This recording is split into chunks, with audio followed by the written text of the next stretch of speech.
Dumpster Divas. We are back with another episode of the podcast, and today I am joined by a pop culture commentator, a senior culture writer at Newsweek, a podcaster, a comedian, dabbles in drag sometimes. All of the above. H. Ellen Scott is here to help me dive into Housewives' impact on the culture. What's up? The dumpster diva herself. Hello, everybody. I'm so excited to be here. I have to say, we had originally scheduled something else, and this was the only conversation I was looking forward to this week. And I'm just going to say, I've spoken with a few celebrities, and this was the only conversation I was looking forward to this week. And I had to reschedule because I'm so busy. And Tom did it, and I'm so glad you weren't annoyed and were like, another Angelino having to reschedule, of course. No, I'm not annoyed at all. Dude, is that because I'm in New York, so like, is that an Angelino thing? I mean, I don't know. I'm a former New Yorker, so like I would have done it in New York too. But like I feel like I became busier in Los Angeles, but then again, I'm less important. So I don't understand like how life works or careers or importance. But I am busy. And so that's a blessing, I guess. I don't know. I realize I think some people have, how do I say this without it coming across insane? Sometimes I think people don't have as much on their plate as they claim they do. Oh, yeah. But sometimes it's smart to just pretend that plate is full because it makes people want. It's like the lines outside of the stores in New York, right? Sometimes they just put a queue up. Because if you put a queue up, people will get in line. So if you give off the vibe that, like, the schedule's booked, people want you. But then if you're like, no, I'm available, which is usually what I'm saying, and they're like, okay, you're not like, too much. Pick you're me, a little too choose needed. me. I'm here. No, I do think it's so funny you say that about the lines, because I do think, and I had a joke in my act for years where I was saying there are two different types of people, and depending upon how you react to something, to this particular scenario, define sort of who you are as a person. If you see, and this was back in the day when, I don't know if it's still, but there was like queues to get into Trader Joe's in New York, especially when they first came to New York, and I was there for that. I'm that old. And so I would see these lines outside of Trader Joe's, and I'd be like, well, fuck that store. I'm not going there if there's a line to get lettuce. It's all going to give you diarrhea these days. And so I just would never get in line for those things. And now, years later, I have this animosity towards Trader Joe's because of those lines. Whereas some people just gleefully get in line for like some sort of grilled cheese they heard on TikTok. And I'm just like, it's not worth it. Nothing is worth waiting in a line ever. The one thing I'll give Trader Joe's, because I am sadly a Trader Joe's loyalist, I don't go for the cranberry grilled cheese, like the weirdo frozen shit they have. I go just because it is significantly cheaper than like Key Foods in New York. It's like, I'd rather wait in a line and spend like $30 less on groceries than go next door. But I understand. You know, the kids don't know where shit used to pop off in the city was the Trader Joe's wine store on 14th, and they have closed that. I saw that last time I was in New York. I saw that. I was very surprised, probably because it was right by those NYU kids and they were getting in trouble a lot. Like I bet that was like a dangerous recipe to have a wine store, a cheap discounted wine store next to a dorm. No, guys, the dorm literally is the same building as the wine store. Crazy. Like, and a nice Dunkin's. I do like that Dunkin's. Yes. And there's that pizza place. I got a sad piece of pizza at Joe's Pizza over there last time I was in New York because someone canceled on me, and I was like, the audacity. Haven't spoken to him since. And I was hungry, and I needed to get food before my show. I was going to a show. And I was supposed to have dinner with this person at a very nice place, but I wasn't about to go to the dinner at the very nice place alone. So I went to Joe's Pizza. And, it was so sad. But also, oddly, New York, like very New York. Yeah, you know? That feels like a Sex and the City episode in a way. Yeah, you know? There's something a little romantic about it. Yeah, I do. My weight constitutes 2 characters on Sex and the City, but yes, exactly. Yes, I was playing Miranda and Carrie. Well, they say we're all with Sex and the City characters. You can't just be one because they're super hyper like archetypes, right? Yeah. Of women that no one's really just that. So I feel like I'm. Who are you? I'm a Carrie Miranda. See, okay, this is another thing I've said about. So I I think we all want to be Carrie because we all want to be the lead. We all want to be the star. We all want to be the thing that the narratives are being spun around. And we think in our own little heads that we are the narratives in our friend groups, that the things are spun around. I think, and this might be the stand-up comic in me, but I think I'm such a shit person that there's no way in the world I'm somebody's narrative. Like, there's no, people look at me and they're like, he's probably going to be annoying. He's probably going to fall at some point, and we're going to have to help him pick it up. It's going to be a dramatic scene. Like, I know I'm not somebody's narrative. I'm somebody's annoyance. And so I think I'm Charlotte. Okay. Yeah. I mean, Charlotte is wonderful. I mean, I don't wear Carrie as a badge of honor, but a badge of shame, because Carrie in herself is it's not ideal to identify as. I just think I have main character energy sometimes when I don't when I don't want it to be the case. Yeah, I always and I feel like give sometimes villain. it's a negative thing. I give villain. You're a villain. I think I give villain. I think I give nice villain, but I do think I give he's going to talk about me behind my back. Like, I think I give that. And I don't mean that, because I'll talk to you to your face, but right. like I have no. Our mutual friend John Hill, whom I love so much, John. and I love saying everywhere I go that he has the pinkest penis. And I could see that for him. Yeah, I haven't seen it. Join the Patreon anyway. But one of the things that I with him recently, he posted something, I forget. And he had these khaki pants that just, for someone who looks like John Hill, who is very fit and like attractive and like model-esque, emphasis on esque, he shouldn't be wearing these baggy of khaki pants. And I'm the immediate friend being like, you look hot. What the fuck's going on with your pants? It looks like you shit your pants. Like, why are you doing that? You know, baggy's in. He's trying to fit in with the kids. No, you only wear baggy if you're my weight. Don't do it. Don't. It's not worth it. If you have a weight, if you can jump without making a sound that you didn't intend to make, you shouldn't be wearing baggy clothes. Like, that's sort of.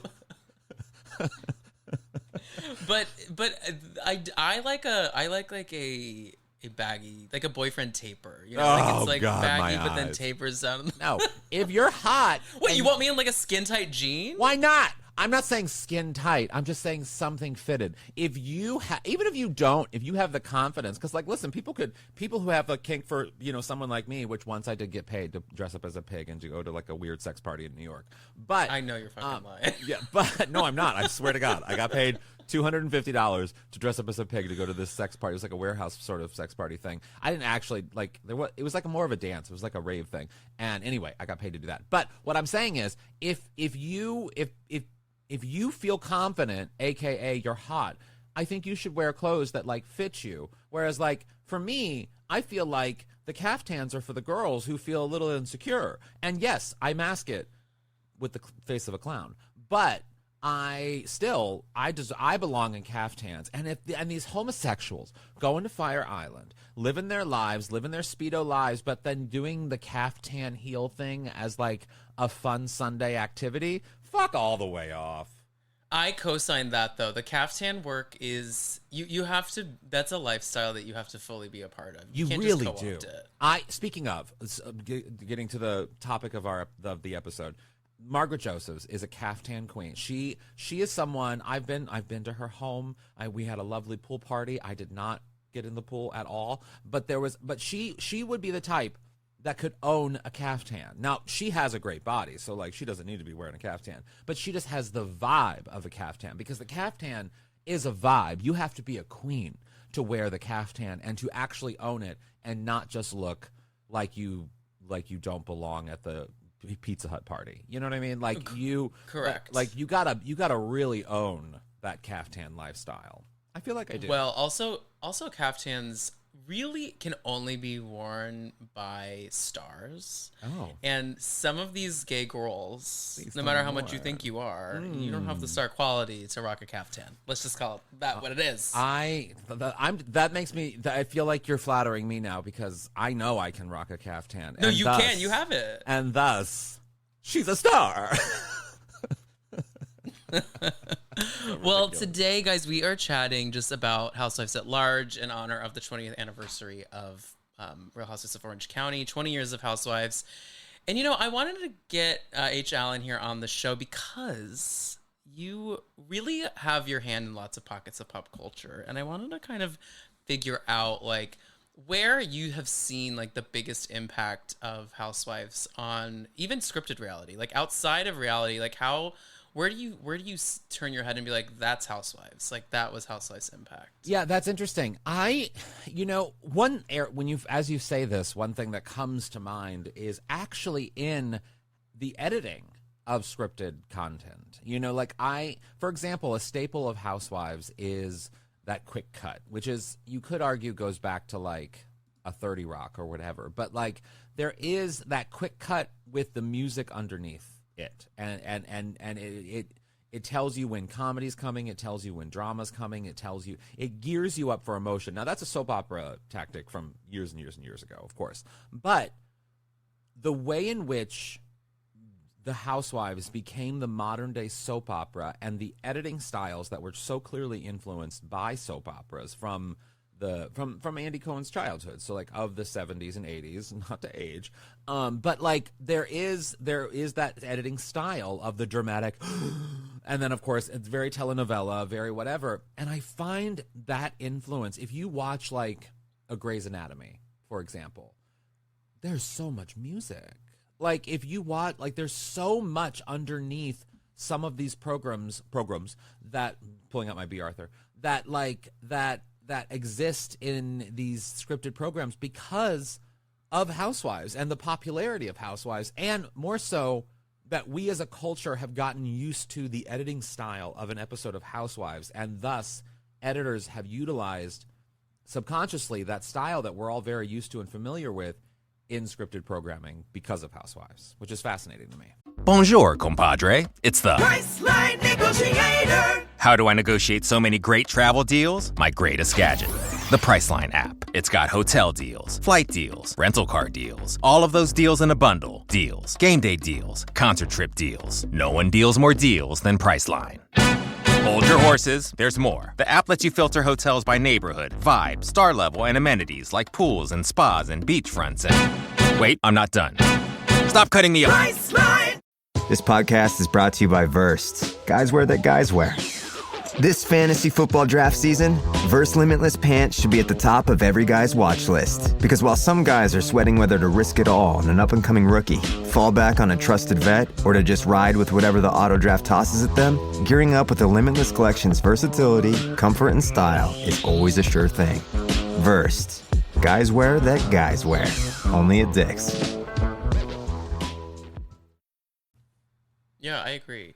I think one thing that the scripted space still isn't fully leaning into, that I wish they did more, was the interview mockumentary style of Housewives into more stuff now. Like, and I'm not talking about The Office and Parks and Rec. I'm talking about like Christopher Guest. Like, I'm talking about like the comedy of like mockumentaries.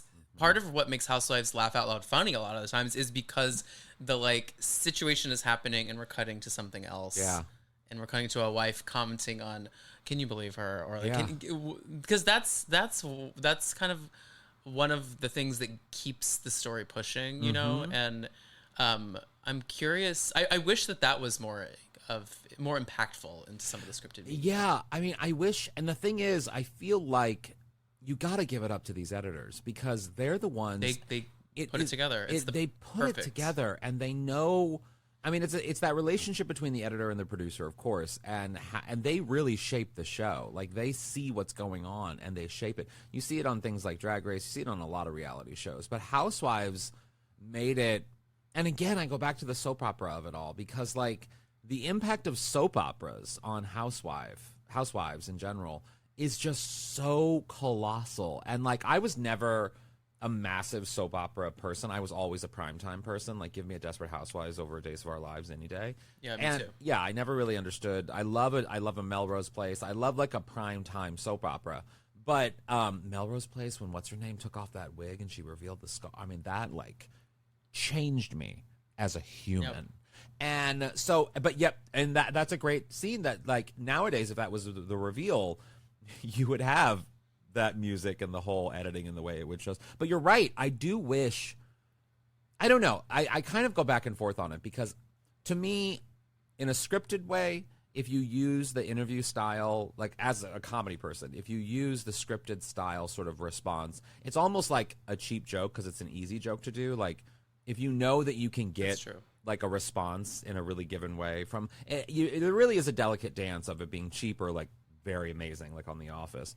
But I think you're right. I do think what makes those shows, and what's so interesting is you see, I love the times that when you see a relationship in one way in person, and then you see their interview style, and you get to know by them being however they react in that interview, really shows you sort of the duality of a person. You know, I'm thinking of, I don't know, lots of different housewives that, like, they act a certain way, like Luann, for example. They act, especially early seasons, Real Housewives of New York, they act a certain way in person, and then they get into the interviews, and suddenly they feel different. They feel like they're putting on a show, or it's canned responses, or whatever it is. And then the evolution of a Luann, for example, and you see her become more and more normal, more and more like real, and accept her faults and accept all of her things. And then the interview style becomes a little bit more loose, but it's still a little canned. She's ham. She's very canned response in the interviews, whereas in person, it is just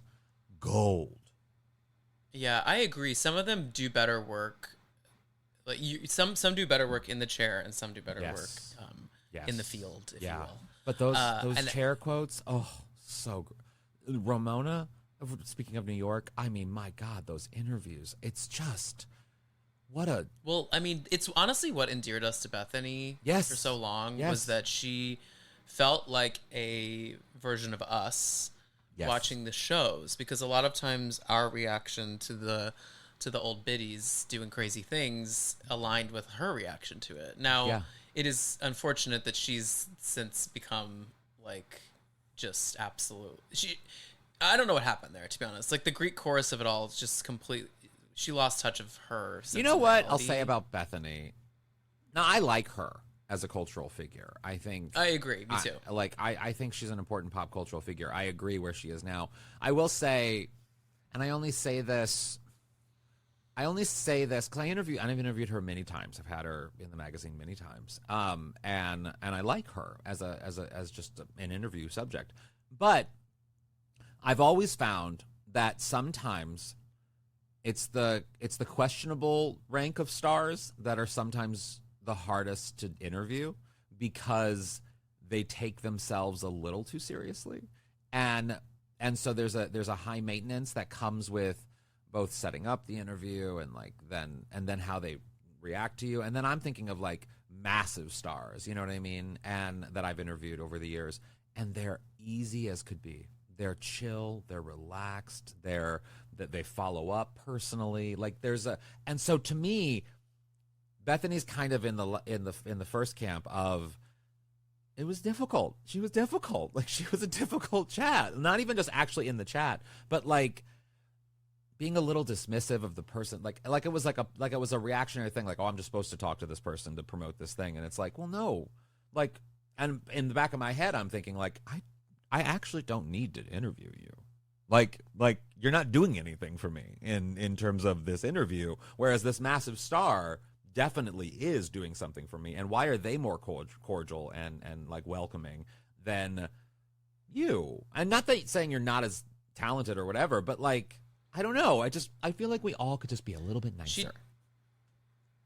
Well, there's a lack of respect with her. I mean, that's her core problem. She doesn't respect people. We see this on her TikTok, right? Yeah. She takes to the front-facing camera and barges into these stores and is like expecting for people to recognize her, thank her, right? Like she goes into so many scenarios thinking like, you should thank me for even like letting you be on my front-facing camera eating your chicken salad. I don't love that. I don't love that. But I will say I do like her, and I've met her in person many times, and she's always been a few times, not like many. I'm not going to say we know each other, but like she's very nice. She's very nice in person, and she's welcoming, and like she's just nice. But there is this dismissiveness to how she communicates, and it might just be a personality trait that like I sometimes find off-putting. Yeah. Well, I also think that, but she's an iconic housewife. Iconic. Oh, absolutely. Yeah. I think that sometimes I was saying this to a friend. We were at a concert and there was someone like D-list famous there. I can't remember who it was. And I was like, for some reason, that person feels more famous in this scenario. It was like a gay famous person. And I was like, they're more famous at the Lady Gaga concert than Meryl Streep if she walked in here. Because Meryl Streep, we can't get at her. We don't really know anything about her. She's like so far removed. If she was there, you'd be like, that is crazy because that is Meryl Streep. And then you just keep it moving. Yeah. But when it's someone that's kind of like lower level famous that you've also either has a podcast on a reality show, you feel like you know them, all of a sudden their fame feels a little bigger when you're in their realm sometimes. And I think they feel that. You know, this is not a Housewives story, but this is a celebrity story. I love like a niche celebrity. You know what I mean? Like I love a celebrity that's like a character actor celebrity, or someone that like maybe not everyone's going to know their name, but yet I will go crazy for. An example of this, I was doing, Nikki Glazer used to have a Sirius XM show, and I did it years ago, really right before COVID, like literally right before COVID. And myself, we were on a panel of people. It was myself and I forget everyone that was there, but Milo Manheim was there as well. And I went in very blind to this chat. I didn't know much about Milo at all. And at that time he was like, I think more of like a Disney kid person, but he was like transitioning into adult stuff, and now of course he's this massive adult star who like is going to be in the new Tangled movie and like whatever, he's really hot. But we're sitting there in that chat, and then Nikki mentioned something about Milo's mom, and it all connects to me, and I'm like, you're Cameron Manheim's son. And I literally just went hard on like, I don't know what the fuck you've done in your life. You could have millions of followers, but I am all about Miss Cameron Manheim. Thank you. This is for the fat girls. If you know, you know. Like, I went crazy, and that was an example of me going irrationally crazy on someone because of a niche celebrity that I really should be going crazy on this person, but yet I'm not. Well, Cameron Manheim is like a gay person celebrity. Her little moment in what was the movie with Charlie Sheen? There was a Scary Movie spoof. I forget, but Scary Movie 3. Thank you. Where it with gets, the hat. Yes, and the hat just gets progressively bigger and bigger and bigger. Or like, I mean, Romy and Michelle. Or like, there are just so many examples of Cameron Manheim being that girl that you just want to be her best friend. You just want her in your orbit because you know if shit hits the fan, that girl's got your back. That is Cameron Manheim to me. Anyway, that's an example to go with what you were saying. No, and someone else who they obviously continue to be in the culture through memes, but I just posted on my story, Kristen Johnson did like some interview where she was talking about just chatted with her. Oh, you did? Okay, great. Yeah. The impact of like that scene in Sex and the City. Oh, right? You're gonna love this shoot. Chat. We spent a half hour on it.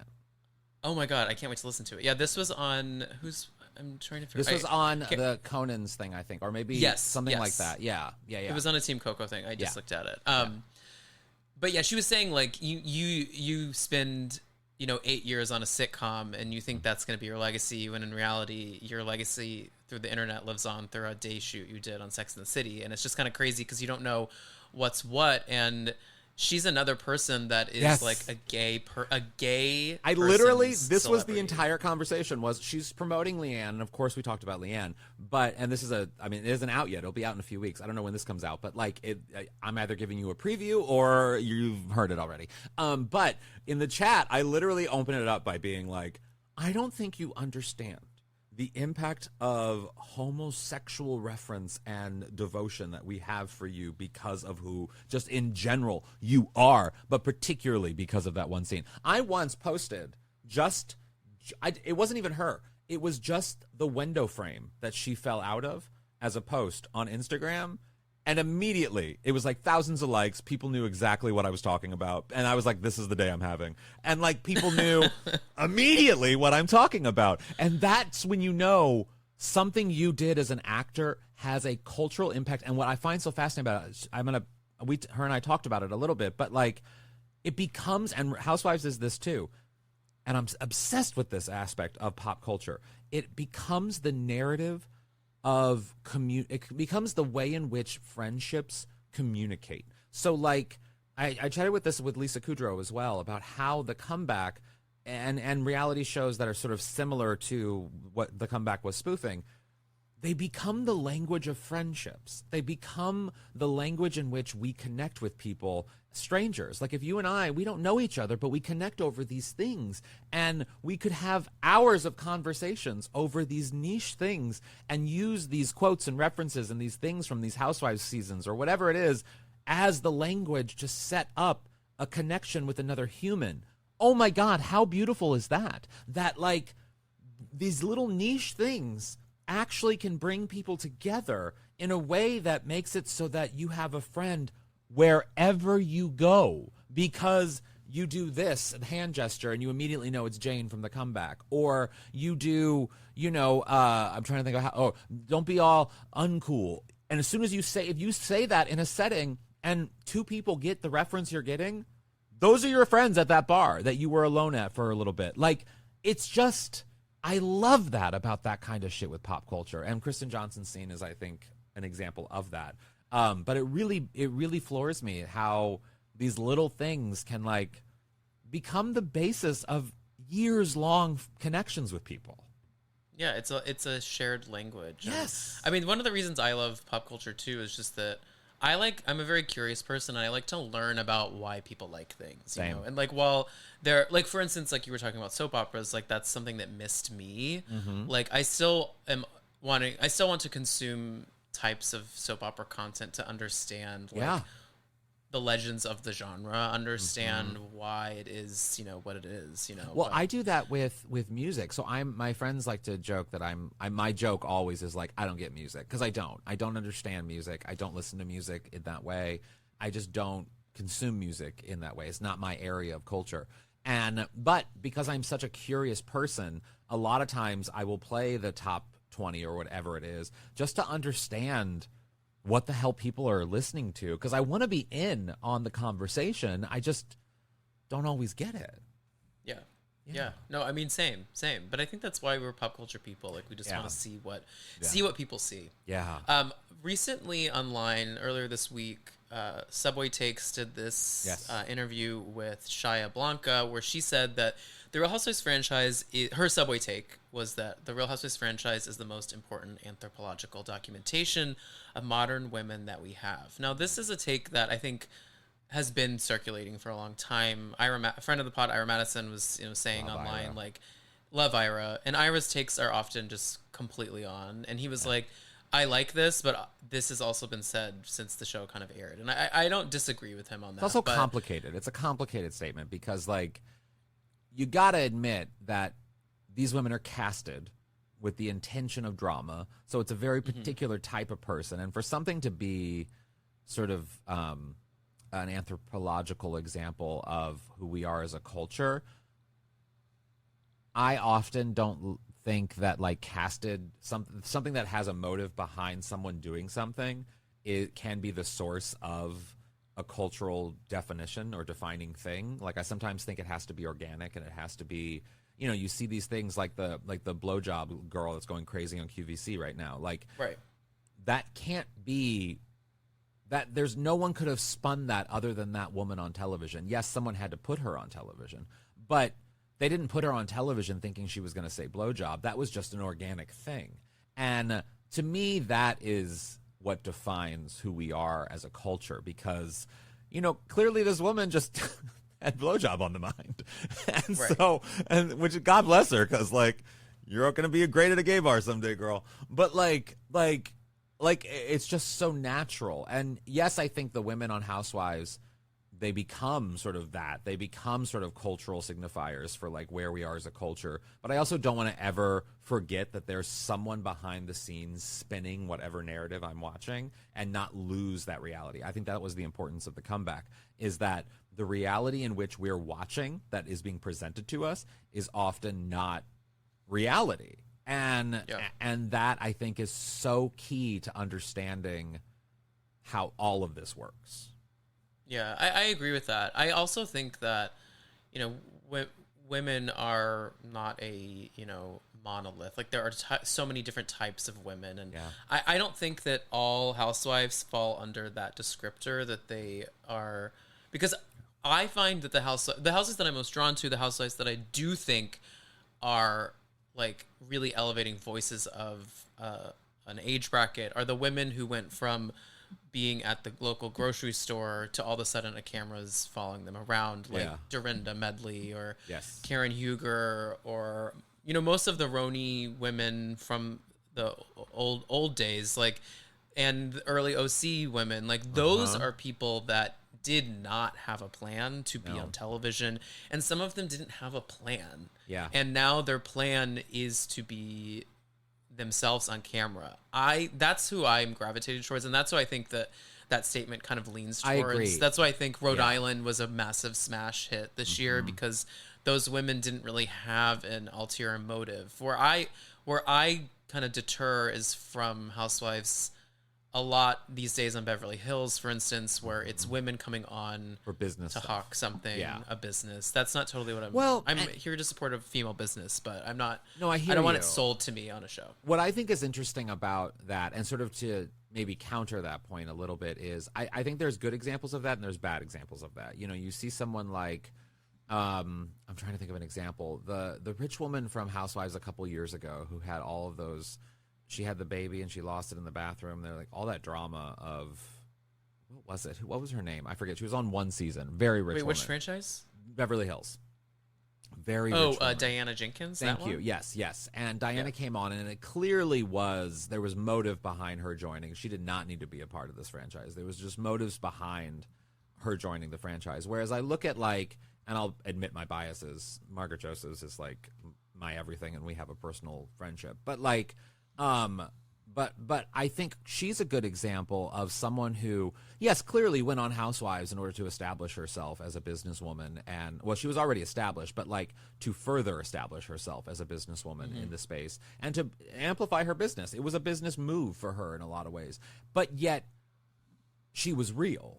There was this authenticity to her and her story, and she drove storylines, which is why I'm so disappointed about the direction of New Jersey, because they just keep going on this one family drama storyline of the Judices and the Melissa and all of that drama that goes on with them. It's just so tired. Get rid of Teresa, keep Melissa, have Margaret, have these other people. And Margaret drove story. She drove story in a very real way, while at the same time having a business motive behind whatever she was doing. So I think you can have both. You can have someone go on with a motive behind joining Housewives, but at the same time be an iconic housewife. I agree. I do think the Margarets are far and few between, though, sometimes. I agree. She's rare. Because she's someone who gets it, but also is willing to, kind of live freely on camera. It's hard. It's a tough combo. I do think, there's rumors circulating online currently that they have cast and maybe started test filming Real Housewives of Montana. I've heard that too. I don't know how that would do. Well, something that freaks me out a little bit about our current reality landscape is we're abandoning a lot of Black IP and going to conservative areas like McBee Dynasty. Who cares? I don't watch that show, but people do. That's a Bravo IP that they want to invest in now. Investing in the Rhode Island Women, who is it's a great show, but it's a group of 6 white women who all look truly identical. Yes. And now we're venturing out to Montana to pick up cameras there. It's a little indicative of where we are in, this frightening society.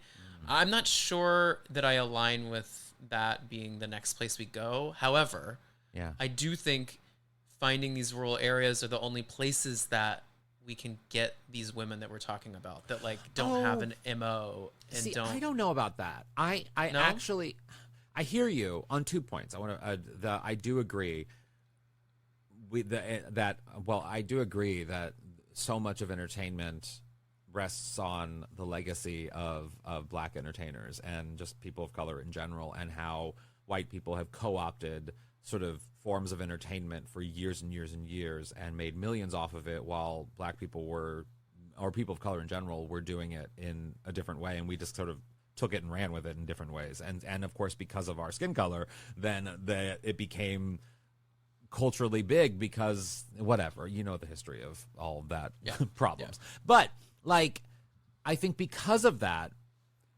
we're noticing, and with the rumors of Montana, reality television in general is becoming like the internet in that there are lanes in which you exist for some people, and then there are famous people within those lanes that then this other group or mainstream people are like, how is that person having millions of followers? Who is this person? And we exist in a culture now where there can legitimately be people who have influence and who are very famous who most people have no idea who the hell they are. And it's because of the internet. It's because of the way in which we consume these things. And so with Bravo going in the direction, and you can argue maybe it is a conservative direction. We don't know anything about who these women are or what they do. True. But but you're right. I mean, the state of Montana, you're going to think, oh, that's probably going to be conservative women. I have a feeling if we had this conversation during the rumor period of Salt Lake City, we would have a similar reaction. We would probably be like, this is going to be conservative, this is going to be religious, this is going to be a different take for Housewives. And then ultimately when we see it, it becomes kind of like New York OG in a way. It becomes iconic in that these women are not only not any of the things we thought that they would have been because of this location in which they exist, but they're also a mess and crazy and everything we need, and it revitalized the franchise in a lot of ways. So I think Bravo is doing something really interesting in that it's seeing its lanes, its demographic niche lanes, and they're recognizing we don't need this to be a narrative defining franchise. We don't need it to be OC, New York, Atlanta, etc. Or New Jersey. We don't need it to be mainstream to be a success. We really only need this lane of fans. And if it's segregated in a way, like where there's, and I hate to use that word, but it's true, whereas like there's a fan base up here that's more conservative watching the Texas Housewives or the Montana Housewives, and then there's this other franchise where there's a niche audience where it's Potomac or whatever it is, and then there are other ones where it's New Jersey, and like Bravo can have success in all of those lanes, and that unfortunately is just the direction a lot of these studios companies, these media companies are going in, recognizing they don't need to have a mainstream hit for something to be a hit anymore, you know? That's a really interesting point, because there's a large conversation that people are having online right now about who started Housewives in the cultural conversation. And I think there is two answers to it. I think there is an answer of like what put Housewives on the map in terms of like, eyes on TVs, and what put Housewives in the cultural conversation. I talked about it last week, but I Real Houses of Atlanta, specifically Nene Leakes, I think put Housewives in the cultural conversation. People, like you were saying earlier, communicate through memes and through internet slang, and all internet slang is Real Housewives of Atlanta. You know, like they are one. But you know, the argument can also be made that Real Houses of New York was the show that made people really interested in the IP of Housewives. And to that point, but Atlanta, everyone watched Atlanta. Sure, but here's the thing, and here's where I think that the interesting difference is you know, the people. I've always said, you know, and you can look at media trends, you can look at ad buyers, you can look at all of it. Women run the internet, and gay men narrate the internet, or gay people, queer people narrate the internet. And there is that duality of that relationship, and those are the bases that sort of consume these products. And so if you can appeal to those bases, you're going to look really good for ad buys. But with Atlanta and New York in the early days, and I go back because even just now I'm noticing on the thing that I'm recording, I'm using my Golden Girls podcast thing. So it says Out on the Lanai in my thing. But I say that because it's an interesting example of what it was. So when New York and Atlanta came out, the internet was responding to Nene Leakes in Atlanta, and the people in the know knew Atlanta was the OG, was the thing that was defining this franchise for a lot of people. But New York, because of inherent racism in this country, these white women became the presenters of the way in which this was an okay thing for mainstream to watch, and then they would understand where Atlanta came from, or they would understand. And that's, you can argue that that's bad or good or whatever, but that's how that worked. And the same thing happened with the Golden Girls. So the Golden Girls was a show with all white women, and NBC knew they had a hit on their hands, but they didn't know where the fuck to put them because they didn't belong in any comedy bracket of television during the course of the week. So on the night that they decided to put them, Saturday night, they decided to have this comedy show about 4 older women. They made it their diversity night, if you will, because it was the same night that had 227. It had, like, literally, it was mostly the lead into the Golden Girls was a black sitcom, primarily, for the course of the Golden Girls run. And except for when, as it got years later, and then they had the spinoffs like Empty Nest, and it became a different block. But in the early days, they were primarily blanketed by a black audience, which is why, as I've been doing the Golden Girls podcast for so long, there's such a large audience of black fans of the Golden Girls. And it goes back to, and there's a great Golden Girls book, I'm blanking on the name of it now, that sort of talks about this history, but that it goes back to the Golden Girls being a part of a diverse night of television that then gave it this sort of audience that then skyrocketed it to a mainstream audience that then, of course, became more white. And that is something that happens with shows that you don't know what to do with. It usually is marginalized audiences that really explode it, that then the mainstream takes it on and they think that they discovered it, when in reality, it was a marginalized audience that actually was the one that got you to watch the show in the first place. And so it's fascinating to me that's how a lot of these things take off. And a lot of times these people don't want to acknowledge that.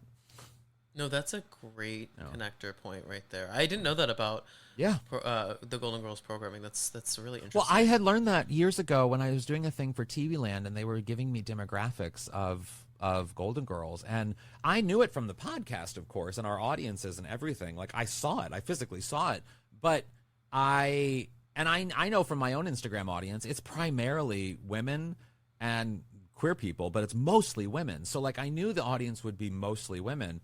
But I was surprised at how large of an audience, of a black audience, that Golden Girls had, and there's you can find the reason for it real quickly. Yeah, that's really fascinating. Yeah, and it is interesting how the term that we don't want to use, but segregated programming is now, and people you come across white women who only watch the white shows, and you're like, why are you not kind of venturing out? Because it used to be different than that. Like, everyone watched Atlanta because it was maybe it had to do a little bit with the idea of, like, now multiple housewives are on at the same time. There's so much Bravo programming that, like, people gravitate towards just the shows that either feel the most connected to. I don't know what it is, and then it was like there was one Housewives airing at a time. Who knows? But I wish that more eyes were on all the content, because specifically this season of Atlanta has been really, really wonderful and a bit of a return to form. So go watch it if you haven't been. Yeah, it's interesting. It is interesting how these things shake out and how people communicate about them. I mean, I think some of it has to do with social media. Like, social media has definitely pushed people into corners and politicized things that I don't necessarily think always need to be politicized. And so I think that alienates audiences. And I think sometimes that can happen with how we watch TV too, where, you know, there are some audiences that feel like, oh, I'm not going to understand that because of XYZ thing that culture and the internet tells me I'm too this much for, or I'm too that much for. And so then they don't take the risk to watch Atlanta because they think they're not going to relate to these women because the internet forces them not to, or whatever the reason may be. I once had a flight with Nene Leakes. I got upgraded to first class. I say this because it what she says about our flight situation actually, I think, is a part of this conversation. So I got upgraded. I got sat next to Nene Leakes. We had a great conversation. I was telling her how much I loved her, and she was like, you know how many times I hear that from gay men? And so she was like very like in it. And then on the front part of the plane was Chris Pine, the actor from Star Trek and stuff.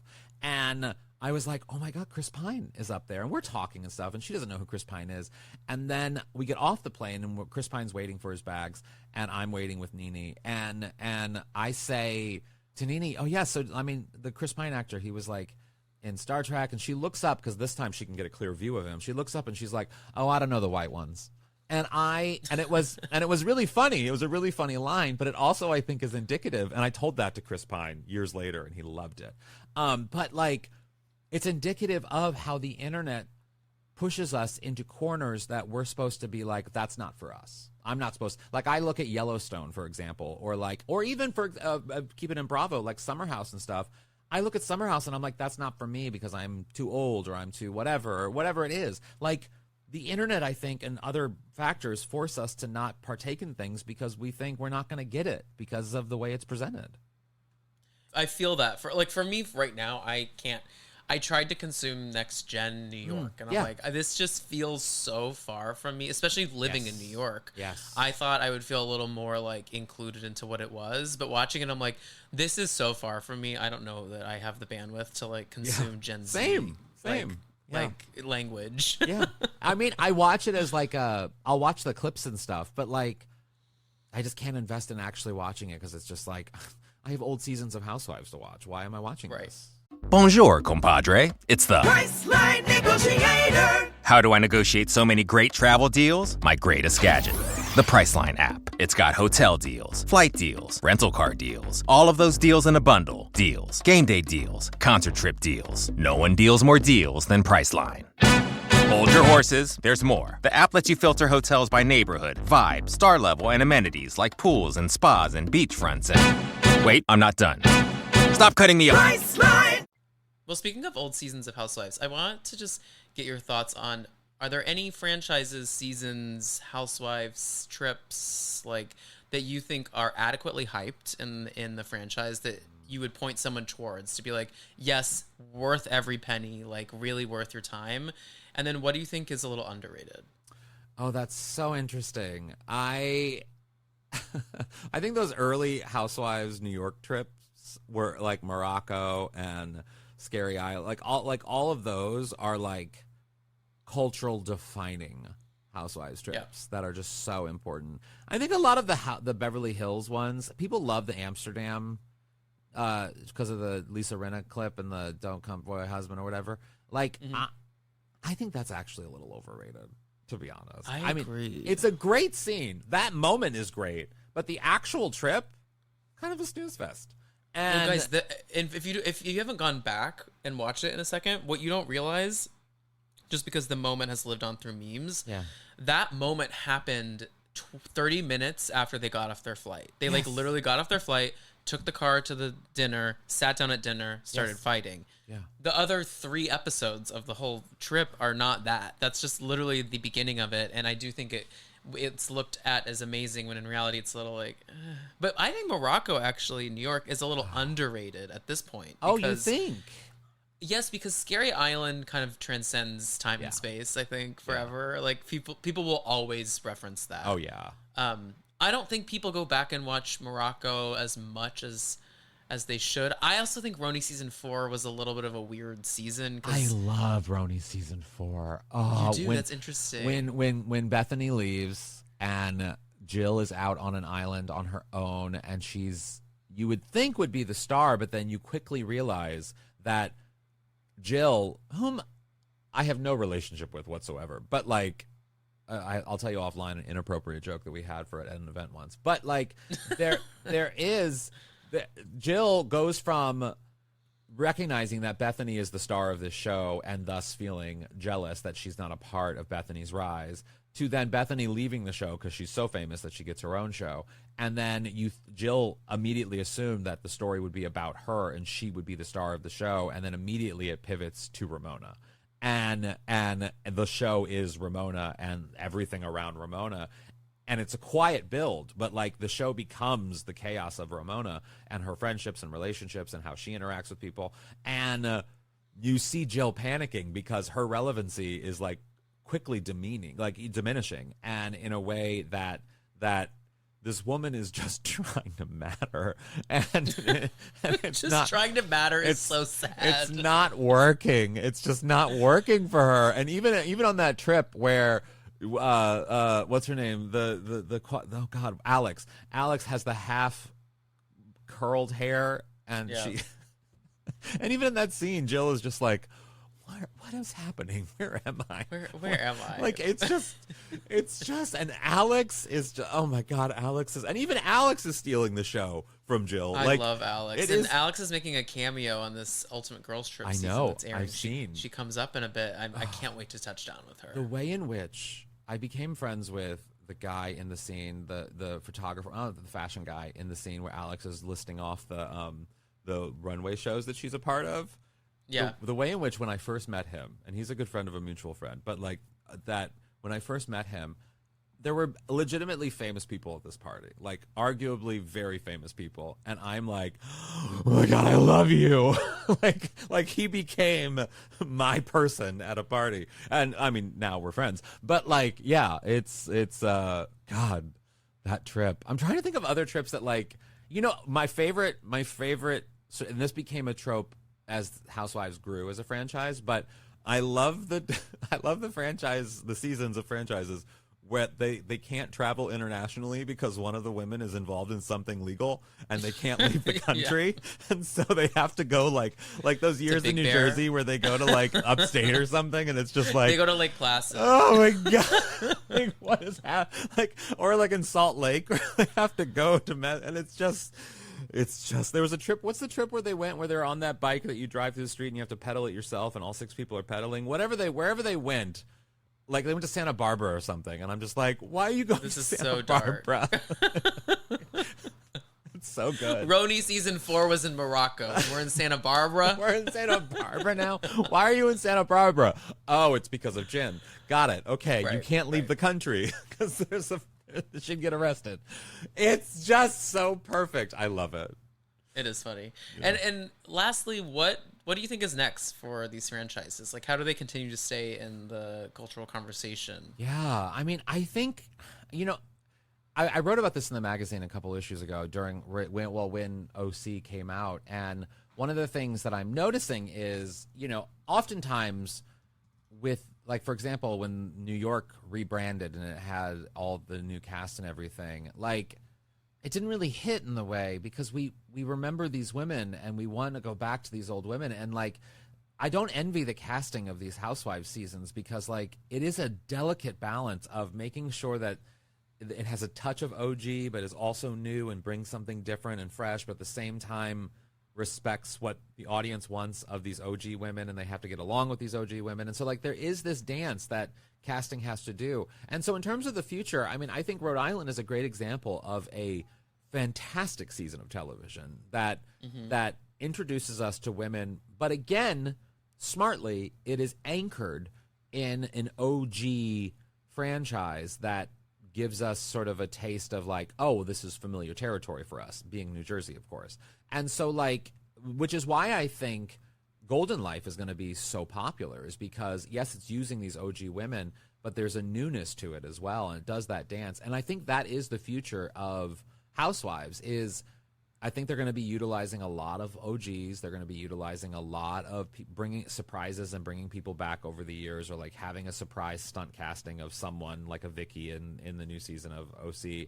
And sure, she's always a part of the conversation, but she hasn't been a part of sort of like the ongoing story for years. And while I'm not like loving this season of OC, I do think that is the recipe to continue having success. But then the problem that I think about is, like, these women are just getting older. Like, and no shade. Like, I age gracefully and do your thing, and you're still, just because you're age does not mean you can't be crazy, famous, and popular. But there is a point in 10 years where it's just going to be like, is this the Real Housewives of the retirement home? Like, we are. These women will age out of this at some point, and they legitimately will have to retire or something. And so, like, I don't know where the franchise goes after that. After these women start dying off, which I hate to say it, but, like, that is a legitimate concern. I think, honestly, the future is creating new IP. You know, like, I think we're a little too precious about Understandably so. I mean, we've been watching it for 20 years, Yeah. but we're a little too precious about keeping the shows around forever. I think sometimes it's okay to wrap it up and maybe revisit in 5 years, but like take some time away. And Rhode Island is fresh, Salt Lake City's fresh, and you know, we have legacy shows like Potomac and Atlanta now that really hold down the fort. With really solid content still, but OC, New York, and New Jersey, who used to be 3 of like the mainstays, all can't seem to quite find their footing again. Yeah. Oh, I fully agree. Why does it have? Why do each show have to have season after season? Why can't it just be Real Housewives and then we just see a new season of women that women are familiar? But like with New Jersey, for example, it's been years since that last season of Real Housewives of New Jersey now, and Yep.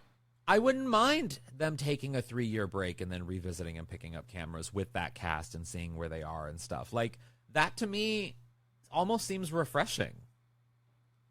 I don't disagree. I just think the internet moves quick, and so I think sometimes maybe network execs think people have moved on and we need something younger and fresher to keep the franchise alive. But I'm curious to see how everyone responds to Golden Life, because it's not on Bravo, and I'm very curious to see what networks think about it and how it kind of becomes a new show in the conversation, because I think, to your point of people getting older, it might become a feeder show for women that were on Housewives that just don't want to be a part of the Bravo machine necessarily, but are down to film a couple episodes here and there. Which I think, I mean, and from what I hear from the executives, I'm an avid texter, Tom. I text everybody. And what I'm hearing about this Golden Life from the very important people who have seen Golden Life, it's good. Like, I know, I've heard that too from 2 different people who are on production there. It is good. Now, I always take it with a grain of salt because they're biased, of course, but like, I'm hearing good things about this, and it's going to be complicated, and it's going to be campy, and it's going to be crazy, and it's going to be unhinged, and it's not going to give, I don't think, early seasons Housewives or new seasons. It's going to give its own thing, because now, and this is something we're seeing in reality television so much, and I think Golden Life is so smart to capitalize on it. We've ran out of any interest in casting for the sake of sort of new stars, new reality stars. And so now we're just making stars out of past reality stars, and we're putting them on different, you see it with Survivor and Big Brother, and you see all these things where there's all this crossover casting of past reality talent because we want to see them do other things. And so now these stars are only stars because of their past reality shows and not because they've actually done anything legitimate to make themselves stars. And I think Golden Life capitalizes on that in a really smart way, because that's the nature of reality television right now. We're just, the stars are the reality stars of back in the day. And sorry, actual celebrities, like, you're not relevant in that way. So it's interesting. It's interesting to see how they're casting these things. Yep, agreed. Well, HL, this was a wonderful chat. It was so great finally getting connect. I feel like we could sit and chat for like 4 hours. I feel like we will. We will at some point. There'll be more of it. Please, you'll do my podcast, a whole thing. We'll have so much to talk about. And oh my God.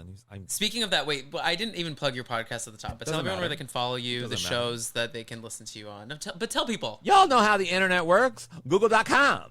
No, I just I'm on everything, and Parting Shot podcast, and I have a new podcast coming out very, very soon with my good friend Elliot Glazer, and it's called Soft Serve, and it's because we're tired homosexuals who serve softly, and it's just a fun comedy. A genius name. Thank you. And it's just a comedy. I came up with it. Thank you. It's just a comedy podcast where we refuse to talk about politics. It is just fun, silly, unhinged LOL party with fun people, and of course you will be on it, and it's so much fun. Yay, love to hear that. Yes, guys, go follow and support, and we'll have tons more recaps out and more Housewives retrospectives coming to the channel soon. H. Allen, say bye to the listeners. Bye, y'all. Goodbye. Be cool, not all uncool. So I wanted to give a big shout out to, drumroll, my father, my mother, Andrew, Barbara, Kayla, Andrew, Brandon, and Wendy Thank y'all for being trash philanthropists. It means the world. And I will be back in a couple days with more recaps. Thank y'all. Bye.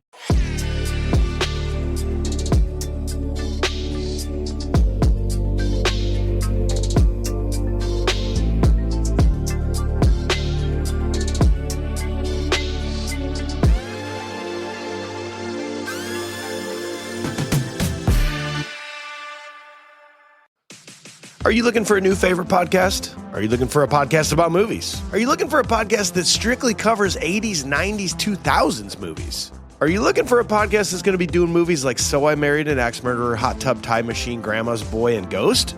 Well, then you just found it. Tune in to The Confused Breakfast wherever you get your podcasts. If you're into the Daily Bravo news, exclusive interviews, and just the mess, then don't miss my podcast, Up and Adam, where I'm your host, Adam Newell, on any and all platforms that you listen to your podcast. I'll see you soon. Hey everyone, it's Chris Frangiola, and I'm the host of your new favorite podcast, Cover to Cover. Each week on Cover to Cover, I scour the world's newspapers to bring you the craziest stories in fashion, music, pop culture, food, you name it, we give you the comedy angle on all of it. If this sounds up your alley, listen to Cover on the iHeart app, Apple Podcasts, or wherever you get your podcasts. Has anyone ever said to you, it's just a TV show? That's when you know it's time to cut them out of your life. If you don't think it's just a TV show, you'll probably love my podcast, She's Speaking with Emily Hanks, and it's available everywhere you get your podcasts. Can I be a bitch for a second?